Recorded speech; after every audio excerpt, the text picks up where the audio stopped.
Hey, so this is just part two of my updates of a lot of things that I've found out about this photograph that I analyzed this summer and just had some fun figuring out how to do superimposing on an app. So I made a few videos. Um, and now I own it. I just found the guy online and he sort of had similar claims as he did on the juvenile instructor website as they quoted him. And I was able to find him on eBay and just communicate and explain that, I am related to Joseph Smith to some degree, and that I just thought this was such a cool photo, and he just still had it, along with hundreds of other old photos he just collects, and he just like offered me for like $100. I'm like, I'll take it. Yeah. Anyway, there's more to the story, but yeah, so I've owned it for about a month. And so now I've been studying the clothing and the type of photograph that it is, and was really discouraged when I found out it was a Carta Vista because I thought that might date it later. But then, I found out, studying photography, read a lot about that, so I have a lot of links to Encyclopedia Britannica talking about the history about Talbot, who invented paper photography. Around the same time daguerreotypes were invented, but they always came out a little bit softer than daguerreotypes. Not quite as crisp and detailed, but and then Carta Vista supposedly weren't patented till after his death, but and then after, and for sure well after, when this was taken, but it's on a Carta Vista, and this is supposed to be in 1845. Picture of Emma, I think to be in 1844. This for sure was reprinted, again, because it's a paper photograph. They used negatives to create it so they could reprint it. A book was written in 1844, the year of his death, showing someone's paper photography being reprinted on hundreds of books. It's really plausible. But this first historian that emailed me didn't believe that paper photography was even invented in 1844. I'm like, oh, it had been invented for over like 10 years. But, not everybody knows that, and that's okay. But finding this after that guy shut me down, and then I got a bunch of emails from a different guy shutting me down. And, I think when a guy is set on their opinion on something, they don't like to be changed, and they don't like to be told that they might be wrong about anything with history, especially if they're a historian. So it didn't go over well, but oh well. But analyzing the border, I thought that was really cool when I found I knew about this photo, and I knew that it had been reprinted, so I show that there's more than one copy of this from the 1800s of and it says 1845 because David is, well, he's not 9 years old when supposedly Carta Vistas were patented. That's a baby David who was born in 1844, just after his father was murdered. And they're both Carta Vistas, have this similar looking border. This looks like an oval. So yeah, I thought that was really cool. Yeah, and I'll just go to the ears a little bit more, but I go into that in the blog, and I thought I talked about that some more. I guess that I didn't, but I want to pull up some of his family's pictures here.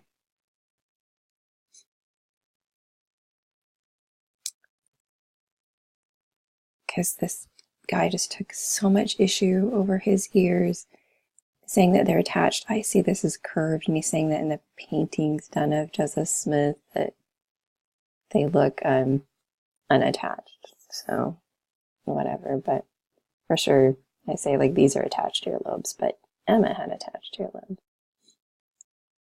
And but as far as the ears sticking out, her ears stuck out. That's Lucy, his little sister.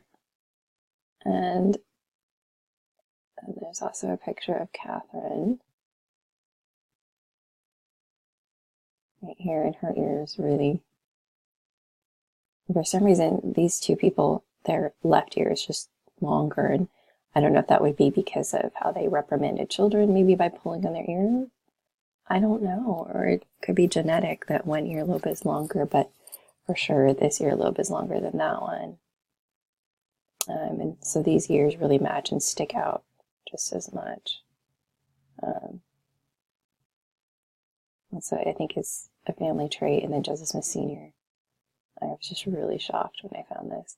Not only does it show that this looks like a similar scarf that's just sort of wrapped around, but he does tie this as a bow, whereas this is just wrapped around a bunch of times.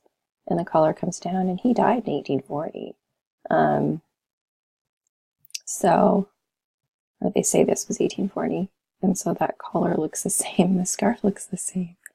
Their face is really, they say that he looked a lot like his father, like how that hooded eyelid looks, and that eyebrow, just a little bit intense. And he does have a little bit softer expression than Joseph Smith Sr.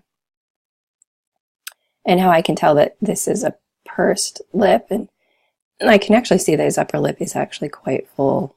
Now that I have the higher resolution, I can tell that that's right where the lips meet. But if you see this shadow, if I followed that and drew right where the shadow starts, it's curved. And so these are, and just how that's curved, you can tell that's someone pursing their lips. And so we know that Joseph Smith, according to his death mask, had a really full upper lip. But yeah, when people are a little bit intense, you know, they purse their lips sometimes. Or even if some guys I know that have fuller lips, just even they're half smiling, they kind of purse their lips. I don't know. So yeah. So I think that's a really cool thing. And also just looking at comparing to the background. Oops.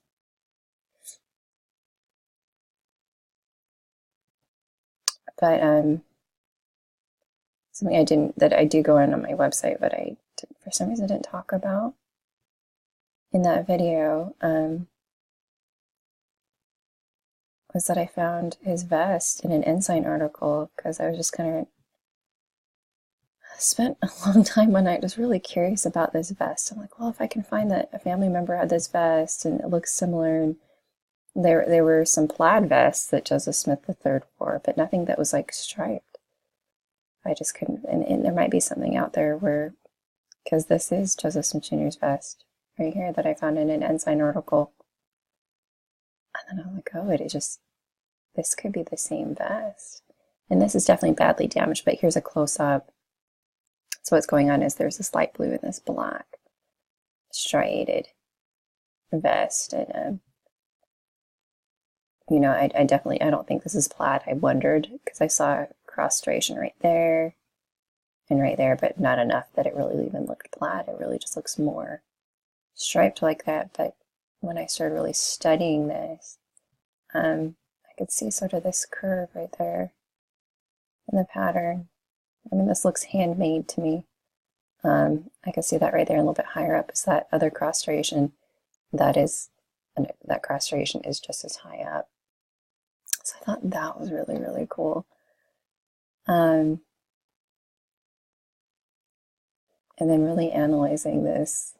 This is definitely saltwater print, because you can see the paper fibers, and it's just sort of that softer look. But when I started studying this, and I talk about this on the website also, I was just looking at the background until I had the higher resolution. And even then, I just sort of thought, well, this speckled look is just damaged. But when I looked at this background to that, I'm like, well, that's the texture of the background, kind of like how we do today. We have these textured backgrounds with most photographs. And that looks really similar, and even just how it gets darker up there, that you see that on this background. So he would be like that tall, and she was tall. So he definitely looks very, very tall. You know, especially if you compare him to like the Scannell picture. That guy's just like scrawny, and the Scannell photograph guy, people kept just sending, anytime I kind of talked to anyone that was slightly official, they would always just email me this. And they just don't even compare. I mean, this guy's a lot stronger than this guy, looks a lot taller. And his eyebrows actually match the death mask, his don't at all. And then my roommate found, looking at this guy, let me see if I have an example of this, but all you gotta do is Google sorority pins. But I mean, that's a pin, and there's something right. You can tell that's hanging. That's not a real key. This is someone who went to a sorority, so I mean, that's not Joseph Smith. It's just not. And